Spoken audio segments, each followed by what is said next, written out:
So today's video was requested from one of my patrons, Heather Smith. You know her better as Horrorhead Heather. She wanted me to do either my top 10 best BlumHouse movies or my top 10 worst BlumHouse movies. And since I usually don't watch the bad movies, I could not make a top 10 list for worst movies. So I had to go with top 10 best BlumHouse productions, ladies and gentlemen. And I know what you're thinking. It's the Halloween fanboy. He's definitely going to put Halloween 2018 at number 1. I mean, for crying out loud, he's wearing a Halloween Kills shirt. But just stay the whole way to the end because you're going to be very, very surprised. Let's get into this.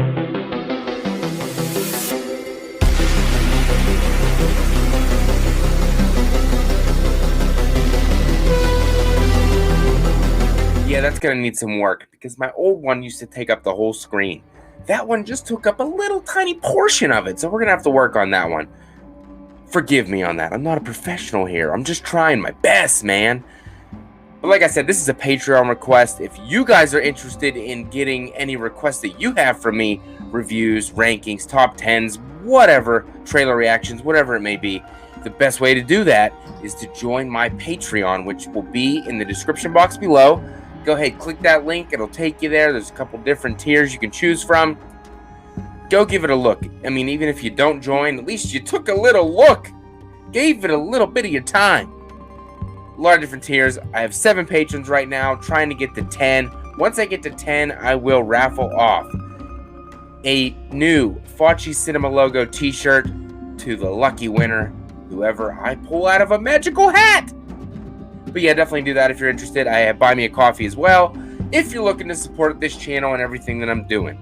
And also, make sure definitely to hit the like on the video and subscribe to the channel if you are new.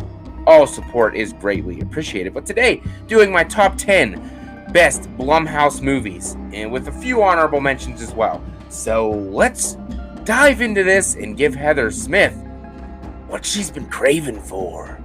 Alright, honorable mentions for me is going to be, I know it's probably a very popular one, Get Out. I mean, for crying out loud, it has a 98% on Rotten Tomatoes. Definitely something different from Jordan Peele. This was his debut.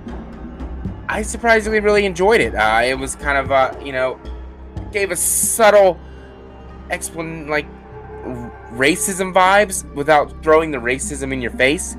I like the way they went about doing it. And it was a very interesting story. It was greatly God, I don't know how to talk very good. The cinematography was great. The acting was amazing. The direction was great. It just wasn't good enough to make my top 10. It's not one that I'm going to go back and revisit multiple times. Another one, surprisingly, Bingo Hell. This was an Amazon original film. It currently has a 63% on Rotten Tomatoes. Had no idea what this was going into it. It's a pretty damn fun watch. It's not gonna blow your mind or anything, but let's just say it takes place in a bingo hall with a bunch of old people in a community, and those old people, start to kick some ass later in the film. Very interesting film. If you have not seen it, go check it out. It's on Amazon Prime. And my last honorable mention would be Happy Death Day to You. This one has a 71% on Rotten Tomatoes. I'm a huge fan of the original. This one was good. They kind of convoluted the plot a little bit. It pretty much was the same spiel over again. Yes, the kills, the way she dies is pretty amazing. But if I want to watch this, I'm going to watch the original. I'm not going to dive into the second one, which is pretty much the first one over again. So that's why I have it as an honorable mention. But let's get into this top 10. I'm very excited to talk about this with you. So here we go. Coming in at number 10, I have Split from 2016, starring the amazing James McAvoy. This one has a 77% on Rotten Tomatoes. Just the fact that this one man, James McAvoy, this movie is his movie. A guy has to portray 23 different personalities, and he does it amazingly. Like, I don't think if they would have got anybody else, it would have been done as well as it was with James McAvoy. I mean, for crying out loud, he's He's in the X-Men. He's in the X-Men! And then he's in this movie Split, which obviously I didn't know anything about. It was amazing. Just the way that he could turn in the drop of a hat and be a different person. Every scene of the movie was amazing. And, you know, sometimes he was a nice little kid, little boy personality. You know, he was a lady. He was the Beast, which was the fucking... Looks like he was growing and getting bigger and stronger, and he could crawl on the ceiling, and it was intense. You know, having those girls captive, and what is he going to do to them in the suspense? And they're trapped at an old zoo, and it worked really well. I mean, it's not one that I'm going to jump into, you know, as often as others, but it's definitely worth being in the top 10. I thought it was fantastic. That's why I have it Split at number 10. Number 9, I have a home invasion slasher thriller, Hush. Another one from 2016. Michael Flanagan actually directed this bad boy, and it has a 93. Let me repeat that for you guys. A 93% on Rotten Tomatoes. Holy shit. I never would have imagined that the score on Rotten Tomatoes would be that high. I know that we got to take the Rotten Tomatoes score with a grain of salt. But for the most part, it tells the truth. It tells, you know, what this movie really is. And a 93%. For a little home invasion movie. The main character in this film is deaf, and she's being stalked by a guy in a mask. I know what you're thinking. Wow, it sounds like a Halloween ripoff, except for Laurie wasn't deaf. Yeah, but it's so much more than that. You're invested in the character. You want her to survive because you know the challenges she has, because the killer can do whatever he wants as long as he stays out of her line of sight. He can do anything. She can't hear him, and that's what makes this movie super scary. And I didn't think I would like this movie going in. It's obviously not an action-packed kind of, you know, horror movie, but the tension and the suspense really works for this one. And I think it's a damn good movie. And I mean, Rotten Tomatoes obviously, you know, says it right there, 93%. Amazing. Coming in at number 8, I know this one is not a popular movie at all with people. People probably wouldn't assume this movie would make my list. And also, it is PG-13 horror, which is very hard to do. But the performance from the main actress, Octavia Spencer, that might give it away. I'm talking about 2019's Ma. And surprisingly, it does have a 56% on Rotten Tomatoes, but most people do not really like this movie. I actually really did. I thought Octavia Spencer's performance was great. The way that she was trying to be like the cool mom, the cool, you know, giving these kids alcohol and bringing them over to her house. They have a safe space to party and have a good time. And then, boom, she obviously has some severe mental trauma.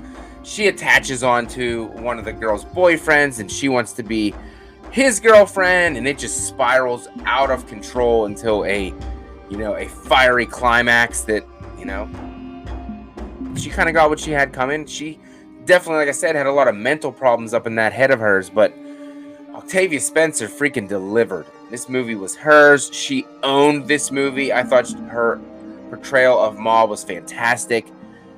It really worked for me, and I really enjoyed the younger cast of characters. I thought that they were, you know, believable. That's what you would expect high school kids to do.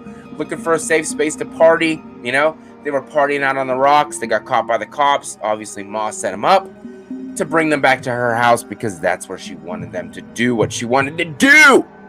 I know I'm going to get some heat for that one, but I actually have a really good time with Ma, and so does the wife, so I had to put it on the list. Coming in at number 7, I have The Visit from 2015, directed by M. Night Shyamalan, the same guy that brought you Signs, one of the greatest movies I've ever seen. Scared the shit out of me as a kid. But yeah, The Visit was different. It has a 68% on Rotten Tomatoes, which is another pretty decent score. It definitely went a direction I didn't think it was going to go. I'm not like a found footage, you know, recording movie kind of guy, but this one really worked for me. The main kid, he was also in Better Watch Out, that Christmas horror movie.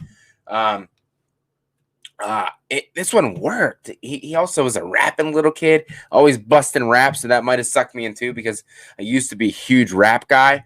But the twist at the end, it works really well, and it's building up this whole entire time.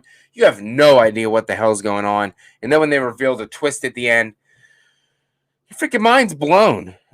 It's freaking super blown. And I don't want to go into spoilers in any of this, just in case nobody has seen some of these films on here, but I highly recommend going to check out The Visit. M. Night Shyamalan, he has his ups and downs. I think this one is one of his ups. Definitely go check it out. I believe you'll have a good time. I really do. Coming in at number 6, the original Purge from 2013, starring Ethan Hawke. Surprisingly, this movie only has a 39% on Rotten Tomatoes. I have a way better time with it. It's not my favorite in the Purge franchise. It is a little slow. I think it is a missed opportunity on what it could have been, exploring deeper into the Purge outside of that one house. But for crying out loud, it has Ethan Hawke in it. And what happens to Ethan Hawke, I never would have guessed would have happened, being the big star that he is. But if you haven't noticed in a lot of his movies, bad stuff happens to Ethan Hawke. But Ethan Hawke carries this movie. The kids in the movie you're not that crazy about, so Ethan Hawke has to carry it. And believe me, he does. There are a lot of stupid decisions made in this film.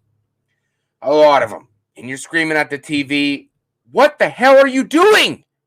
Why? Why are you doing this?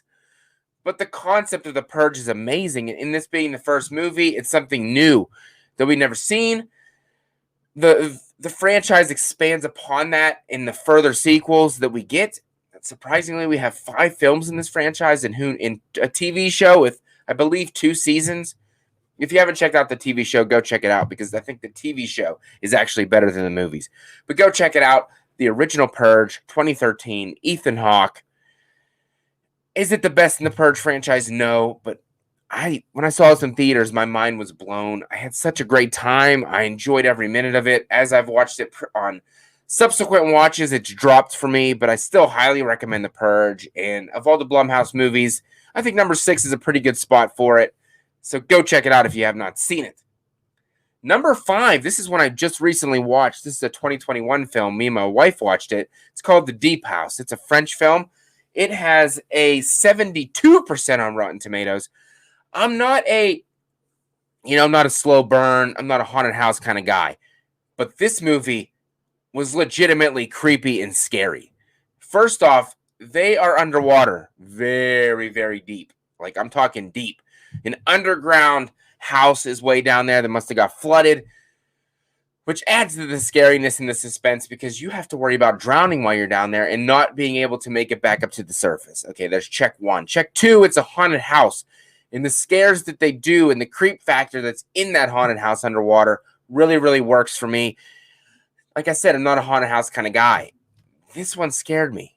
I thought this was a very scary film. The further it went, it kind of lost a little bit of its scare factor and its luster for me, but it was still creepy as hell. And the ending, heartbreaking is all I'm going to say.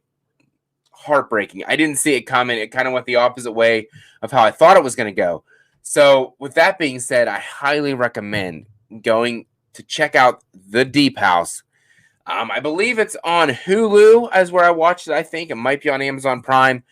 You definitely can find it out there for free. Go check it out. I think you'll be happy with what you see. And like I said, a lot of creepy shots, a lot of creepy moments. And this one's built on mood and atmosphere, Dave McRae. So definitely go check it out. I highly recommend The Deep House. Number 4. Surprisingly, it rose up for me. It's on my t-shirt. 2021's Halloween Kills. This only has a 39% on Rotten Tomatoes. This is a very divisive film within the fandom of Halloween. You already know David Gordon Green, the second portion of his trilogy, starring Andy Matichak, Jamie Lee Curtis, Will Patton. I got Kyle Richards. You got Anthony Michael Hall. Wow. You got an amazing cast. James Jude Courtney is Michael Myers. You get a brutal Michael Myers. The name of the movie, Halloween Kills, that's what you get. Lots and lots of kills. The highest body count in the Halloween franchise. Yes, there's some bits and pieces that could have been taken out in this film, a.k.a. the hospital stuff. We didn't need that in the film. Could have taken that out, shortened it up a little bit, made it short and sweet. But the kills in this movie draw you in. I think the third act is amazing. Michael and Allison and Cameron in the house, and then Karen, Judy Greer's performance in this movie. She turns total 180 from Halloween 2018, where we hated her. Halloween Kills, we're rooting for her. And side characters like Big John and Little John, they just add a little something to the movie. The flashback scene is amazing. It's probably the best scene in this entire movie. But this movie has grown on me upon subsequent watches. I am growing to really, really enjoy this film. I don't love it, but I'm getting close. I didn't think I'd ever say that. Halloween Kills. Go check it out if you want to see Michael in his murdering, bloody goodness. I recommend you checking it out. Just ignore the middle hospital shit. It's kind of drags. Number 3, I got the original Happy Death Day from 2017, starring Jessica Roth, who's very beautiful, and I love her performance in the movie. In this movie has a 71% on Rotten Tomatoes, so obviously this movie is kicking ass. Happy Death Day, it's such an original concept. Got that Groundhog Day feel, reliving the same day, the same death over and over and over again. And she will continue to die until she beats death and figures it out who killed her.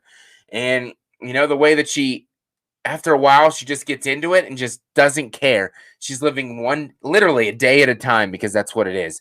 She dies a different way all the time, jumping out of airplanes. I'm not sure if that's the second one. I honestly can't remember. But you get my drift. She dies multiple different ways. And it's kind of a murder mystery. Obviously, it's PG-13, but it works. It's fun. It's upbeat. Jessica Roth owns the role of Tree, and she's so sexy. I'll give her that 100%. The fact that there is a killer and a killer in this movie, the first killer sets up the second killer to do more killings to cover up her tracks, so she doesn't know who the real killer is until the end. Yeah, very surprised at the ending, to be honest with you. I think this is a great movie. I highly recommend the original Happy Death Day. If you have not seen it, go check it out. It was good enough to make number 3 on my list, so go freaking check that shit out. Down to number 1 and 2. Number 2 is Halloween 2018. There you go. I didn't have it at number 1. Are you surprised? Are you shocked? Is your mind freaking blown? I hope it is. Halloween 2018 has a 79% on Rotten Tomatoes, starring, of course, Jamie Lee Curtis, Andy Matichak, Judy Greer, Will Patton. Oh, this movie is amazing, directed by David Gordon Green. Yeah, man, we got Danny McBride in there. We got John Carpenter coming back. He creates the score with Cody Carpenter, his grandson. Oh my gosh, the score, the soundtrack to this and Kills is amazing. I can only wait, friends. It's gonna be great. Yeah, but you know, John Carpenter coming back, supporting this. I was all in. We got James Jude Courtney portraying Michael Myers for the first time. We got Nick Castle with a tiny cameo. The original Michael Myers coming back for that, you know, mirror shot up in the bedroom. A lot of people said this didn't scream Halloween to them. I fucking 100% thought it did. I love this movie. It is my second favorite in the franchise. If you can believe it, it flip-flops between number 1 and number 2. I know a lot of people, some people don't like this movie that much. I do. This screams Halloween to me. The Halloween atmosphere, that one-take shot when he's going from one house, killing Mrs. Elrod, making a damn ham sandwich, walks past the baby, glances at the baby, creating suspense, fear in the viewer that he's going to do something to that little child, walks out the front door, sees all the trick-or-treaters, takes like a deep breath, and he realizes he's back in Haddonfield. It's Halloween, and he's here to fucking cause some mayhem and go a little bit of trick-or-treating. And then he continues to the other house to kill that other lady in the front window.